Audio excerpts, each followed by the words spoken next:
मेरी शादी से पहले ना इसका एक निकाह भी हो चुका था, जो कि सिर्फ 1 डेढ़ माह रहा है। जो मेरे ससुराल वालों के बकौल कि वो गलत लड़की थी, करैक्टर उसका किरदार जो था वो सही नहीं था, तो जिसकी वजह से हम लोग को, फ़िज़ा नाम था उस लड़की का, जिसकी वजह से हमें उसको छोड़ना पड़ा और अपने बेटे का हम लोगों ने उससे तलाक ले ली। मैं इस वक्त हिना के साथ मौजूद हूँ, जिनकी वालदा को बेदर्दी से कत्ल किया गया। आपको मालूम ही है, कोई और नहीं थे कत्ल करने वाली, इनकी मामू की बेटी, जो कि इनकी भाभी भी थी, और इनके अपने शौहर और भाई ने मिलकर ये सब कुछ किया। आज हम इनके जो शौहर हैं उस्मान, उनके हवाले से बात करेंगे, क्योंकि उनके बारे में बहुत सी चीज़ें पता चल रही हैं कि उनका किरदार कैसा था, माजी में कैसे थे, अभी जब इनसे शादी हुई उस 8 माह के दौरान कैसे थे। ये शक्की तबीयत नहीं थी, इनका ध्यान उस तरफ नहीं गया, लेकिन बहुत सी चीज़ें ऐसी उन्होंने की थी जो रेड फ्लैग साबित हो सकते थे। अस्सलाम वालेकुम। वालेकुम सलाम। आपकी तबीयत है ना बेहतर है? जी शुक्र अल्लाह का। है ना। आपकी शादी से पहले आपके शौहर का किरदार कैसा था? आपको लोगों ने बताया बाद में, मैं चाहती हूँ आप देखने वालों को भी बताएं। जो अब बातें सारी सुनने को मिलती हैं कि पहले, क्यों मेरी शादी से पहले ना इसका एक निकाह भी हो चुका था, जो कि सिर्फ 1 डेढ़ माह रहा है।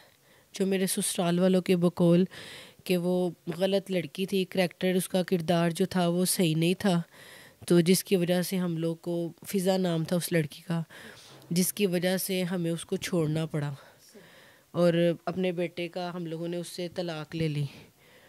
और उसके बाद आप लोग की तरफ हमने इसलिए किया कि हम एक अच्छी इज़्ज़तदार फैमिली तलाश करना चाहते थे, तो इर्द गिर्द लोगों से भी सुना, तो उसके बाप का यही था, सब कहते थे कि बड़ी अच्छी बाप, बहुत अच्छी आदत का है, अगर बेटे ने गलतियां की हैं तो ये उसी बाप की औलाद है, तो इस तरह का नहीं है इसका कोई किरदार। तो इस वजह से मेरे वालिदैन भी रिश्ता के लिए राज़ी हो चुके थे और मेरी शादी कर दी। पहले इसकी ये भी सुनने को मिलती थी कि ये ड्रिंक वगैरह करता था, बूढ़े लोगों में मतलब इसका उठना बैठना था काफ़ी, ये आपको और भी लोग बताएंगे जो ये चीज़ों से वाकिफ़ थे। मौके पे कोई इस तरह की बयान नहीं देता, सबको यही होता है कि अगर ये हमसे पूछने आए हैं, लोग ये नहीं देखते कि किसी की बेटी का सवाल है, किसी की बेटी की ज़िंदगी का सवाल है। उस मौके पे उनको सिर्फ ये होता है कि अगर हम किसी के किरदार के बारे में सच बताएंगे तो कल को हमारा नाम आ जाएगा कि फ़लाँ ने आपके बारे में सच बताया है। बहुत सी बातों से हम पहले अनजान थे, जो कि मैं कहती हूँ अब वो सच्ची थी। अगर इसका किरदार इस तरह का, तभी तो इसने मेरी भाभी के साथ रिलेशन बनाया।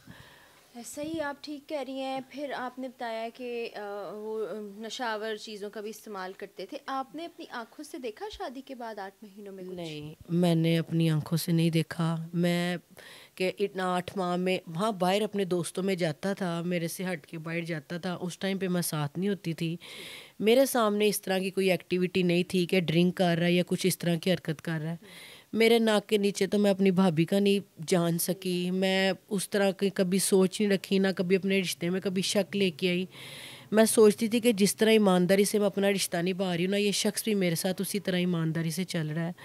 मुझे इस तरह की किसी बातों का नहीं पता था, लेकिन मुझे पता ही नहीं था कि ये मेरी पीठ पीछे, ये मेरी भाभी के साथ इस हद तक इसके ताल्लुकात बढ़ गए हैं कि ये दरिंदा मेरी माँ की ही जान ले लेगा। मुझे कुछ भी नहीं पता था ऐसा। है ना। आप लोग आते होंगे ना, शादी के बाद बेटियां आती हैं माँ के घर रहने के लिए, तो उस दौरान उस्मान आपके साथ आता था, भाभी से मिलना जुलना। कभी कोई कोई बात आपने महसूस नहीं की, या उसने कोई ऐसी बात की हो कि आपके दिमाग में शक आया हो? नहीं, मेरा ना शादी के बाद मेरी वालदा की तरफ मेरा आना जाना बहुत कम था। उसको वो ना मुझे इधर आने नहीं देता था। अच्छा। मेरी उसके साथ जो शादी के बाद जो हमारी बहस रहती थी ना, वो यही, और मुझे किसी चीज़ से नहीं तंगी थी, मेरी सिर्फ यही बहस रहती थी कि मेरी वालदा से मुझे इधर नहीं आने देता था कि बहुत कम, अब आ गए हैं तो 10-15 दिन अभी निकाल लो, कुछ नहीं होता, आप मिल के आई हो ना, अब 10-15 दिन निकाल लो। मैं इस दौरान अगर अपने ससुराल में, क्योंकि मेरी सास नहीं है, उनका इंतकाल हो चुका हुआ, मैं अपनी ननद को ही कह सकती थी। मैं अपनी ननद को कहती थी कि ये मुझे जाने नहीं देता अम्मी की तरफ, तो मुझे आगे से उनकी तरफ से भी यही होता था, वो भाई का साथ देती थी। उनकी तरफ से भी मुझे यही सुनने को मिलता था कि बेटा आप चली जाओगी तो उसके खाने पीने का मसला होगा, ये होगा, तो आप ना जाओ, अब आपका घर ये है। हमारी भी शादियां हो गई हैं, अब जो ससुराल वाले होते हैं ना, उनमें ही अपना जहन लगाते हैं, उनमें ध्यान बटाते हैं।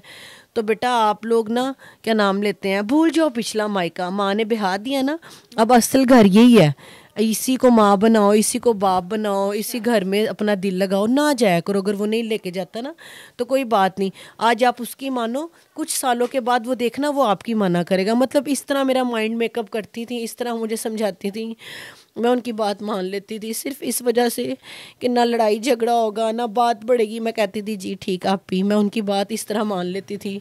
वो मुझे खुद नहीं आने, वो इसलिए तो आने नहीं देता था क्योंकि उसके खुद के ताल्लुकात बन चुके थे, वो इस वजह से मुझे सिर्फ इस घर में आने नहीं देता था।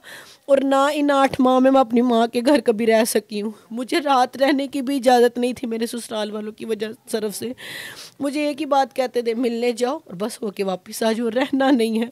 मैं कभी अगर रो के भी कहती थी ना कि वालदा के साथ मिलने का दिल कर रहा है या रात रहनी है, तो नहीं बेटा आप चलेगी तो उसका क्या, वो पीछे से खाना कैसे खाएगा, वो आपकी केयर करता है इसलिए नहीं वो आपको जाने देता था। मतलब हर कोई ना अपने बेटे को कवर करता था, मेरा साथ नहीं कोई देता था कि अगर ये रहना चाह रही है, ये कुछ करना क्या मिलना चाह रही है तो हम इसकी भी सुने। मेरी नहीं ये बात सुनी जाती थी, अपने बेटे की हाँ में हाँ सब मिलाते थे। आपके फ़ोन पर भी मैंने सुना है कुछ पाबंदी लगाई थी, या फ़ोन चेक करना, शक करना आपके शौहर की तरफ से? जी मेरे से फ़ोन छीन लिया हुआ था उसने, 3-4 माह पहले मेरे से फ़ोन छीन लिया हुआ था उसने मुझे। उसने गुस्से में ये चीज़ कह के बोली, कहता अपनी नूनू नू लैके दिता अजे, मतलब मेरी भाभी का मेरे से जिक्र किया, तो मेरे से फ़ोन ले लिया। मैं इतनी ये घर में ये बात मैंने अपने घर भी नहीं बताई, ना अपनी वालदा को ना अपने भाइयों को। मैं कहती होती थी कि फ़ोन की क्या औकात है ज़िंदगी में, कि अगर ये इस तरह की पाबंदी लगा रहा है तो कोई बात नहीं, मैं इस नहुसत को अपनी ज़िंदगी में रखती नहीं, मोबाइल जैसी चीज़ को। मैंने अम्मी के साथ बात करनी होगी मैं इसके फ़ोन से कर लूँगी, मैं ये चीज़ नहीं रखूँगी। लेकिन मेरा उस टाइम पे जहन ही नहीं काम किया कि ये मुझे किस वजह से कह रहा है। मैं अब जब सारी चीज़ें मेरे सामने आ गई हैं, जब अम्मी दुनिया से चली गई हैं, अब जब बातें सोचती हूँ कि इसने फ़लाँ वक्त मुझे ये कहा था, फ़लाँ टाइम पे ये कहा था, तो अब जहन में आता है कि वो किधर से बोल रहा था, उसकी बात करने की वजह क्या थी।